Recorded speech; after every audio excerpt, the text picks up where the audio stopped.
Good afternoon and welcome to the Midday News. I am Kayode Adebayo.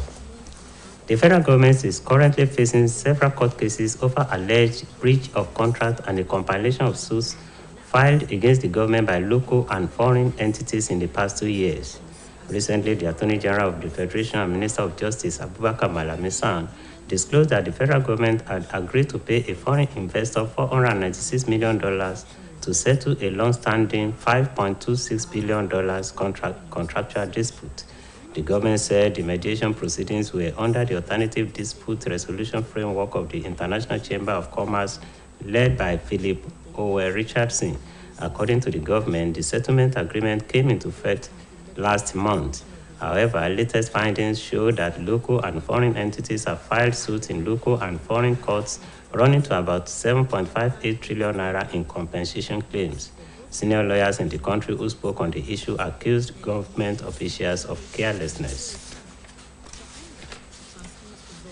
Members of the Academic Staff Union of Universities, who are senior advocates of Nigeria and professors of law, among others, will be defending the union as the case instituted by the federal government at the National Industrial Court comes up for hearing today. Reports say that the federal government has dragged the union before the NIC over its ongoing strike, which started on February 14, 2022. The union is demanding, among others, the release of the Revitalization Fund for universities, release of earned allowances for university lecturers, deployment of university transparency accountability system for the payment of salaries and allowances of lecturers, release of the white paper report of the visitation panels to universities, and the renegotiation of the ASU FGN 2009 agreement. It was learned that the government decided to drag the union before the industrial court after efforts to end the strike failed, while the union will make use of its members who are senior lawyers. Also, the union's national vice president, Dr. Chris Piwuna, confirmed that members will be in court for the hearing. Meanwhile, the Minister of Labor and Employment, Chris Ngigi, asked the court to give the case an accelerated hearing to quickly bring the strike to an end. The Nigerian Meteorological Agency has predicted morning thunderstorms over the northern parts, especially over parts of Sokoto, Zamfara, Kebbi, Taraba, Kaduna, Bauchi, Gombe, Borno, and Adamawa states. According to the agency, Kaduna, Katsina, Kano, Bauchi, Gombe, Sokoto, and Kebbi states will experience thunderstorms in the mornings, and other states likely to experience thunderstorms are Zamfara, Borno, Yobe, Adamawa, Taraba, and Jigawa. Also, rains are expected over the north-central region in the morning hours. In the afternoon and evening hours, thunderstorms are expected over Kwara, Niger, Plateau, Kogi, and the FCT. According to NIMET, a cloudy atmosphere is envisaged over the northern region on Tuesday, with prospect of thunderstorms over parts of Bauchi, Gombe, Kaduna, Taraba, and Adamawa states in the morning hours. NIMET anticipated isolated thunderstorms over parts of Zamfara, Sokoto, Kano, Katsina, Kebbi, Yobe, Borno, Taraba, and Adamawa states later in the day. It anticipated isolated thunderstorms over parts of Katsina, Kano, Borno, Jigawa, Kaduna, Sokoto, Zamfara, Gombe, and Bauchi states in the afternoon and evening periods. According to the agency, the northern and north-central parts of the country are still at high risk of floods. NIMET urged emergency agencies to be alert and airline operators to get updated about weather reports from the agency for effective planning in their operations. The Nigerian Center for Disease Control has confirmed 241 cases of monkeypox, up from 220 so far this year. According to the NCD's latest report on the disease for week 33, confirmed cases were reported from 30 states in the country. It further said that there are no fewer than 604 suspected cases of the infection as a rare viral disease transmitted from animals to humans that occurs sporadically, primarily in remote villages of Central and West Africa near tropical rainforest. The report added that 74 new suspected cases were reported in EPI week 33 between August 15 to 21 from 28 states. 2 new deaths were reported in EPI with 33, as 6 deaths were recorded in 6 states, which are Delta, Lagos, Ondo, Akwa Ibom, Taraba, and Kogi with a case fatality rate of 2.4%. Also, the NCDC has said the number of confirmed cases of Lassa fever in the country has increased to 909 in week 35 of 2022, up from the previous 899 cases recorded in week 34. And now to sports. Nigeria have defended their 2020 title to emerge back-to-back champions of the Under-19 Boys African Nations Volleyball Championship. Nigeria pummeled Egypt 3-0 at the just concluded 2022 Under-19 Boys African Nations Volleyball Championship in Morocco. The West Africans dictated the pace at the beginning of the first set as they led Egypt by 8 to 3 points before the Egyptians closed the gap. The Eagles then took control of the game, winning by 25 to 20 before resuming the second set on a high note, beating Egypt by 25 to 18. It was a keenly contested affair in the third set as the North Africans fought hard, taking points alongside the Nigerian team. Both teams were tied at 25 to 25 before Nigeria eventually won by 31 to 29 points. Speaking after their victory, the head coach of Nigeria Under-19 boys team, Adekalu Adeniyi, praised the relentless effort of the players against Egypt. And on the foreign scene, Ethiopia's Tigray rebels say they are ready to take part in peace talks led by the African Union, removing an obstacle to potential negotiations with the government to end almost 2 years of fighting. The announcement was made amid a flurry of international diplomacy after fighting flared last month for the first time in months in northern Ethiopia. Reports say there was no immediate comment from the Ethiopian government, which has long insisted that any peace process must be brokered by the Addis Ababa headquartered AU. But the Tigray People's Liberation Front had vehemently opposed the role of the AU's Horn of Africa envoy, Olusegun Obasanjo, protesting at its proximity to Ethiopian Prime Minister Abiy Ahmed. The statement, which coincided with Ethiopia's New Year, made no mention of any preconditions for the talks, although it said it expected a credible peace process with mutually acceptable mediators as well as international observers. TPLF leader Debesingre Mache had earlier this month proposed a truce with 4 conditions, including unfettered humanitarian access and the restoration of essential services in war-stricken Tigray. In a letter to UN Secretary General Antonio Guterres, he called for the withdrawal of Eritrean forces from across Ethiopia and for troops to pull out of western Tigray, a disputed region claimed by both Tigrayans and Amaras, the country's second largest ethnic group. Still on the foreign scene, residents under COVID lockdowns in areas across China are complaining of shortages of food and essential items. Tens of millions of people in at least 30 regions have been ordered to stay at home under partial or full lockdowns. Authorities are scrambling to contain local outbreaks ahead of the Communist Party's Congress next month. China's zero-COVID policy requires strict lockdowns, even if just a handful of cases are reported. Today, China recorded 949 new COVID cases across the entire country. The policy has prompted rare public dissent from citizens and has also been accused of stifling economic growth. And Xi Jinping, a weeks-long lockdown in the Ile-Kazakh Autonomous Prefecture near the border with Kazakhstan has seen desperate residents appeal for help on social media. The region has a mixed population of Han Chinese, Kazakh, and Uyghur residents.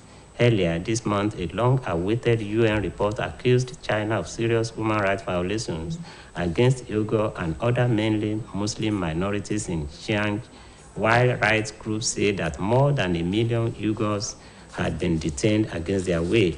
In southwestern Ishu, authorities locked down an area of the provincial capital, Guiyang, without warning, stranding 500,000 residents at home without any chance to prepare. Monarchs will today get the first opportunity to pay respect before the coffin of Queen Elizabeth II as it lies in an Edinburgh cathedral where King Charles III will preside over a vigil. Thousands of people are expected to line up for the chance to see the flag-draped casket at St. Giles Cathedral in the Scottish capital a week before her funeral in London. Reports say the new monarch will walk behind his mother's coffin in a sombre afternoon procession leading from Holyrood House Palace, where it arrived after making a 6-hour road journey from Balmoral Castle to the cathedral. The new king will address British lawmakers in London for the first time since ascending the throne, as the pageantry continues ahead of the Queen's September 19 state funeral. The lengthy mourning period comes with Britain trying to reconcile itself to the death of its longest-serving monarch, who has been part of the backdrop of national life almost since World War II. Crowds turned out in Scottish capital as the hearse carrying the Queen drove through the city, with some cheering, some throwing flowers, and a few shedding tears in an outpouring of respect. People also lined in streets of towns and villages along the 180-mile route from her beloved Balmoral estate, where she died at the age of 96 after 7 decades on the throne. King Charles III and senior royals will mount a vigil beside the late Queen later in the evening, while soldiers from the Royal Company of Archers will stay on guard throughout. The Queen's body will be flown to London tomorrow by Royal Air Force jet to an airfield near London, accompanied by the Queen's daughter, Princess Anne, and driven to Buckingham Palace. And that ends the midday news on OSBC TV. It was edited by Temitope Abdulkarim. Please join us at 3 for the state news. Good afternoon.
ẹ̀ka sàn ìròyìn ọjọ́ kan rí ọ̀làmùọ̀fìn ọ̀làwùmí ọ̀làníyì lórúkọ mi.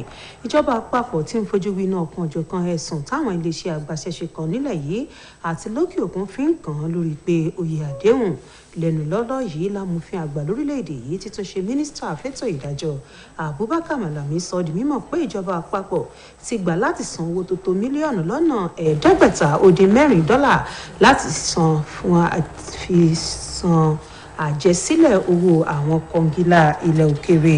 Gẹ́gẹ́ bí ìjọba ṣe wí, ohun tó kọjá ní ìjọba fẹ́ lọ́dún tó kọjá ní ìjọba fẹ́nu ọ̀rọ̀ jóná lórí àdéhùn náà, àmọ́ ṣá ìwádìí fi hàn pé àwọn agbaṣẹ́ṣe láti ilẹ̀ òkèèrè àti lábẹ́lé wọ́ ìjọba lọ sí ilé ẹjọ́ lórí ẹ̀sùn pé ó jẹ wọ́n lówó tó lé díẹ̀ ní tírílíọ̀nù 7.5 náírà. Àwọn àgbà ọ̀jẹ̀ amòfin kan lórílẹ̀‐èdè yìí wòye pé àìlákàsí ló kó bá ìjọba lórí ọ̀rọ̀ náà. Àwọn ọmọ ẹgbẹ́ olùkọ́ ilé ẹ̀kọ́ fásitì tí wọ́n jẹ́ àgbà ọ̀jẹ̀ amòfin nílẹ̀ yìí àtàwọn tí wọ́n jẹ́ ọ̀jọ̀gbọ́n nídìí òfin ni yóò lọ ṣojú ẹgbẹ́ ASUU láti wí àwíjàre wọn lórí ẹjọ́ tíjọba àpapọ̀ pè tako ẹgbẹ́ ASUU níbi ìgbẹ́jọ́ kan ní ilé ẹjọ́ tó ń pẹ̀sùn nípa ọ̀rọ̀ àwọn òṣìṣẹ́ lónìí. Àwọn rántí pé ìjọba àpapọ̀ ló gbé ẹgbẹ́ ASUU lọ sí ilé ẹjọ́ lórí ìyanṣẹ́lódì tí wọ́n gùn lé láti ọjọ́ 14 oṣù kejì ọdún tá a wà yìí.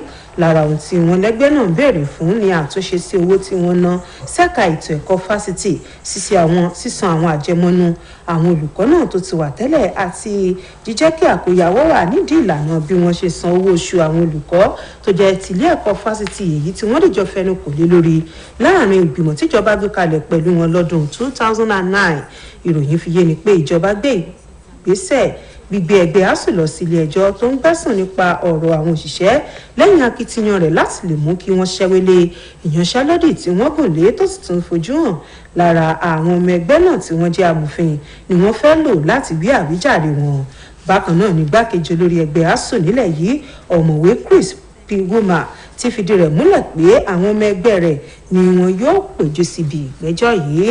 Ẹ̀wẹ̀, mínísítà fọ́rọ̀ òṣìṣẹ́ lórílẹ̀‐èdè yìí dókítà Chris Ngige ti ké sí ilé ẹjọ́ láti ṣe ohun gbogbo kánmọ́kánmọ́ lọ́nà tí òpin yóò fi tètè dé bá ìyanṣẹ́lódì tí ẹgbẹ́ ASUU gùn lé.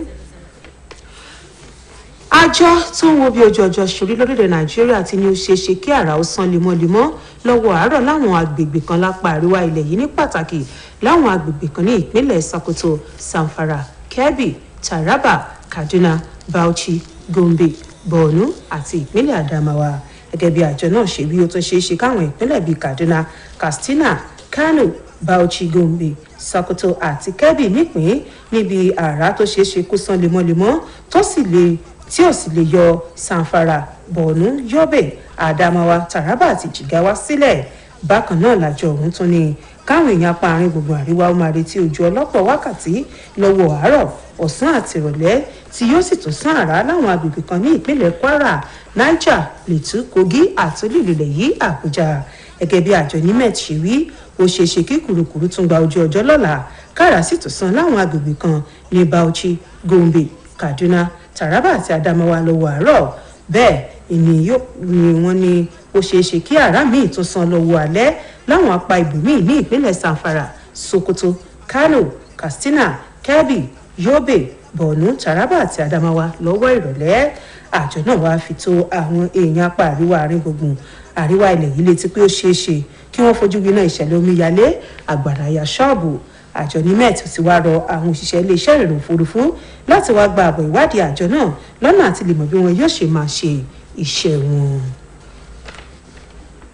Àjọ tó ń pinwọ́ àjàkálẹ̀ àrùn lórílẹ̀‐èdè yìí NCDC ti fìdí ọ̀rọ̀ múlẹ̀ pé àwọn tó ti lùgbàdì ìgbóná táwọn èèyàn ń kó lára ọ̀bọ ti di 200 àti ẹyọ kan yàtọ̀ sí 100 tó wà tẹ́lẹ̀. Àjọ náà ní àwọn ìpínlẹ̀ bíi 30 lọ́wọ́jà àrùn ọ̀hún ti dé lórílẹ̀‐èdè yìí. Àjọ náà fi kún pé àwọn èèyàn bíi 604 ló ń fura sí pé ó ṣeé ṣe kí wọ́n ti lárùn ọ̀hún. Àjọ NCDC ní èèyàn 74 ló ń fura sí bí ó ṣeé ṣe kí wọ́n ti lùgbùdẹ àrùn náà láàrin ọjọ́ 15 sí ọjọ́ 21 oṣù kẹjọ ọdún yìí láwọn ìpínlẹ̀ 28 ọ̀tọ̀ọ̀tọ̀. Ìròyìn fìdí rẹ̀ múlẹ̀ pé yàtọ̀ sí èèyàn 2 tó ti pàṣẹ àrùn náà jáde láyé lóṣù kẹjọ ọdún yìí, èèyàn fà ló tún ṣẹ̀ṣẹ̀ ti pàṣẹ àrùn ń gbẹ̀mí mì láwọn ìpínlẹ̀ 3 ọ̀tọ̀ọ̀tọ̀ nínú èyí tá ti rí Delta, Èkó, Ondo, Akwa Ibom, Taraba àti Kogi. Bákan náà làjọ NCDC ṣàlàyé pé àpapọ̀ àwọn tó ti lùgbòdì àrùn táwọn èèyàn ń kó lára ìkúté ilé ìyún Lassa fever ti di 1,000 tó dín díẹ̀. Lórí ìròyìn eré ìdárayá, ikọ̀ tó ń gbá bọ́ọ̀lù ọlọ́wọ́ lórílẹ̀‐èdè yìí volleyball ti ṣe takuntakun láti lè jẹ́ kí wọ́n sì wà ní ipò aṣáájú tí wọ́n wà láti lè tún gbégbá orókè níbi ìdíje fẹ̀yẹlẹ̀ Áfíríkà láàrin àwọn agbábọ́ọ̀lù tọ́jọ́ orí wọn wà láàrin ọdún 19. Ikọ̀ orílẹ̀-èdè yìí ló fẹ̀yìn ikọ̀ tí orílẹ̀-èdè Egypt bẹ́lẹ̀ pẹ̀lú àmì ayò 3-0 láṣekágbá ìdíje tó ṣẹ̀ṣẹ̀ wá sópin lórílẹ̀-èdè Morocco. Láti bẹ̀rẹ̀ ìdíje náà nìkọ̀ orílẹ̀-èdè yìí ti ń fakọyọ pẹ̀lú bí wọ́n ṣe kọ́kọ́ fi àgbàrán ikọ̀ ti Egypt pẹ̀lú àmì ayò 7-3 kó tó di pé ikọ̀ Egypt tàbí ọ̀nbíọ́ láti dépele àṣekágbá. Ikọ̀ Eaglet ilẹ̀ yìí gbàkóso ìdíje náà láṣekágbá pẹ̀lú bó ṣe fìyà jẹ Egypt láṣekágbá pẹ̀lú àmì ayò 25-20 lábala àkọ́kọ́ tí wọ́n ti kọ́ pàdé, èyí tí wọ́n fi jẹ́ kó yé ikọ̀ orílẹ̀-èdè Egypt pé ẹgbẹ́ ìṣùkọ́niyàn lábala kejì pẹ̀lú àmì ayò 25-18. Bákan náà ní ikọ̀ láti ẹkùn àríwá náà gbìyànjú láti jà fitafita kí wọ́n lè lé ikọ̀ ilẹ̀ yìí bá pẹ̀lú àmì ayò 25 àmọ́ nígbẹ̀yìn àmì ayò 21 nílẹ̀ yìí ní tako 19 tí orogún rẹ̀ ní. Nínú ọ̀rọ̀ rẹ̀ lópin ìdíje náà, adarí ikọ̀ tó ń gbá volleyball torílẹ̀-èdè yìí tọ́jọ́ rí wọn ju ọdún 19 lọ Ọ̀gbẹ́ni Adékálù Adéníyì ló ti mọ rírì akitiyan ikọ̀ rẹ̀ fún bí wọ́n ṣe gbógo ilẹ̀ yìí ga. Nílẹ̀ òkèèrè, ikọ̀ lọ̀tẹ̀ ẹ̀yà Tigray lórílẹ̀‐èdè Ethiopia ti láwọn ṣetán láti kópa nínú ìpàdé pẹ̀tùsáwọ̀ tí àjọ ìṣọ̀kanlẹ̀ Áfíríkà AU pè láti fòpin sí ìdíwọ́ tó ṣeéṣe kó bá ìfikùnlukùn pẹ̀lú ìjọba láti yanjú ìjà àjàkú akátá tó ń ṣẹlẹ̀ láti bí ọdún 2 sẹ́yìn. Ìròyìn fi yé ni pé ìjọba ilẹ̀ Ethiopia kò tíì ṣe ohunkóhun lórí èyí bó tilẹ̀ jẹ́ pé ó ní láti olú iléeṣẹ́ àjọ EU tó wà ní Addis Ababa lòun ti fẹ́ kípàdé àlàáfíà náà wáyé. Ṣáájú ní ikọ̀ Tigray People's Liberation Front ti ní òun kò fara mọ́ kí olóyè Olúṣẹ́gun Ọbásanjọ́ jẹ́ aṣojú àjọ AU níbi ìpàdé ọ̀hún. Ṣáájú ní adarí ikọ̀ náà Debretsion Michael ti sọ lóṣù tó kọjá pé òun fẹ́ ìpàdé àlàáfíà pẹ̀lú àgbékalẹ̀ 4 ọ̀tọ̀ọ̀tọ̀ nínú èyí tá ti rí káwọn èèyàn láǹfààní sí ohun ìrànwọ́ àti dúkìá àwọn ohun tó ṣe pàtàkì padà sí agbègbè tí nǹkan kò ti rọgbọ lórílẹ̀‐èdè náà. Bákan náà ló sọ nínú lẹ́tà tó fi ṣọwọ́ sí akọ̀wé àjọ ìṣọ̀kan àgbáyé Anthony Guterres pé káwọn ológun ilẹ̀ Eritrea kó àṣà wọn kúrò ní Ethiopia, káwọn ológun tó lé kúrò lẹ́kùn tó ń dá wàhálà sílẹ̀ láàrin ìyá Tigray àti Amaras lórílẹ̀‐èdè náà. Àwọn èèyàn tí wọ́n wà lábẹ́ àṣẹ fìdímọ́lé yìí nítorí àjàkálẹ̀ àrùn kòrónà láwọn agbègbè kan lórílẹ̀‐èdè China ti ń ṣàròyé oúnjẹ àtàwọn ohun èlò míì. Nǹkan ẹgbẹ̀lẹ́gbẹ̀ mílíọ̀nù àwọn èèyàn látàwọn ẹkùn bíi 30 níjọba ilẹ̀ China pàṣẹ kí wọ́n fìdímọ́lé wọn láàrin àwọn àkókò kan nígbà táwọn kan ò sì gbọdọ̀ tiẹ̀ jáde rárá. Ní báyìí àwọn aláṣẹ tí ń ṣàkójọ àwọn ìròyìn látọ̀dọ̀ àwọn elétò ìlera tí wọ́n wà lẹ́sẹ̀ kúkú lọ́nà kó tó di wípé ìpàdé àpapọ̀ yóò wáyé lóṣù tó ń bọ̀. Ìjọba ilẹ̀ China láwọn gbé ìgbésẹ̀ bẹ́ẹ̀ lọ́nà àti lè pinwọ́ bí àrùn kòrónà ṣe ti ń ṣòro bí àgbọ́n láwọn agbègbè ọ̀hún. Nínú ìròyìn tájọ tó ń rí sí ọ̀rọ̀ àjàkálẹ̀ àrùn nílẹ̀ China fi síta ló ti sọ pé ó dín díẹ̀ ní 1,000 èèyàn láyẹ̀wò fi hàn pé ó ti fara káṣá àrùn kòrónà lónìí nìkan, tí òfin ẹ̀fìdímọ́lé yìí sì ti ṣe àkóbá fún ìdàgbàsókè ètò ọrọ̀ ajé ilẹ̀ náà. Àwọn aláṣẹ apá ìwọ̀ oòrùn gúúsù ẹkùn Zapote ni wọ́n ṣàdédé kéde òfin ẹ̀fìdímọ́lé yìí láì bún àwọn olùgbé agbègbè náà tí wọ́n tó 500 gbọ́ rárá. Nínú ìròyìn míì, àwọn olùbánikẹ́dùn nílẹ̀ Gẹ̀ẹ́sì yóò láǹfààní àkọ́kọ́ lónìí láti bu ọlá ìkẹyìn fún olóògbé Queen Elizabeth kejì tó dolóògbé tó dágbére fáyé níbi ayẹyẹ kan tí King Charles yóò darí rẹ̀. Ìrètí wà pé ẹgbẹ̀lẹ́gbẹ̀ àwọn aráàlú ni wọn yóò farahàn láti lè ráàyè fojúṣe mẹ́rin bí wọn yóò ṣe gbé òkú olóògbé ọbabìnrin ilẹ̀ Gẹ̀ẹ́sì náà wọ inú St Giles Cathedral tó wà lólú ìlú Scottish kẹ́tọ́ ìsìnkú rẹ̀ tó wáyé lẹ́yìn ọ̀sẹ̀ kan nílùú London. Ìròyìn fi yé ni pé ọba tuntun ilẹ̀ Gẹ̀ẹ́sì náà ni yóò rìn kọjá lẹ́gbẹ̀ẹ́ òkú ìyá rẹ̀ kó tó lè wọ inú ààfin náà lẹ́yìn tí ó ti kọ́kọ́ fi odidi wákàtí 6 wà lójú ọ̀nà láti Balmoral dé St Giles Cathedral tó wà ní Scottish. Ọba tuntun náà ni yóò tún bá àwọn aṣòfin ilẹ̀ Gẹ̀ẹ́sì sọ̀rọ̀ ní London fún ìgbà àkọ́kọ́ láti bí ọjọ́ mélòó kan tó ti wà lórí ipò kó tó di wípé ètò gbogbogbò yóò bẹ̀rẹ̀ fẹ́tọ̀ ìsìnkú ọbabìnrin ilẹ̀ Gẹ̀ẹ́sì tó dolóògbé lọ́jọ́ 19 oṣù tá a wà yìí. Ètò ayẹyẹ ìsìnkú náà ló bẹ̀rẹ̀ lẹ́yìn ìdárò ọlọ́jọ́ gbọ̀rọ̀ nípa ọbabìnrin ọ̀hún, ẹni tí wọ́n ṣàpèjúwe gẹ́gẹ́ bí ọba tó ti ìpẹ́jù láti ìgbà tó gun àgbáyé ti wá sópin. Níṣe lomilẹ̀gbẹ́ èrò ti yá jáde ní olú-ìlú Scottish láti wo bí ẹṣin ṣe gbé òkú ọbabìnrin náà kọjá nínú ìlú náà. Bí wọ́n ṣe ń ju òdòdó sílẹ̀ làwọn kan sun ẹkún láti fi ṣèdárò ẹni wọn tó papòdà. King Charles kẹta pẹ̀lú àwọn àgbààgbà nínú ẹbí ọba ni wọn yóò ṣe ìsìn àṣálẹ́ níbi tí wọn yóò tẹ́ òkú olóògbé ọbabìnrin náà sí, táwọn ológun yóò sì dúró wá pẹ̀lú wọn. Lọ́la ni wọn yóò gbé òkú ọbabìnrin ilẹ̀ Gẹ̀ẹ́sì náà kọjá sílùú London pẹ̀lú ọkọ̀ òfurufú ìdílé ọba. Lára àwọn tí yóò sì wà pẹ̀lú wọn ni ọmọbabìnrin ilẹ̀ Gẹ̀ẹ́sì èyún Anne tí yóò sì gúnlẹ̀ sí ààfin Buckingham. tó èyí ló pin ìròyìn ọ̀jọ̀kànrí fún ti àkókò yìí. Mojíbọ́lá Káyọ̀dé Ọ̀kẹ́ lòló tí yóò kó tó di aago 7 kọjá ìṣẹ́jú 15 nígbà tá a mú ìròyìn ìpínlẹ̀ Ọ̀ṣun wà fún yín títí ìgbà náà ẹ kú kalẹ̀.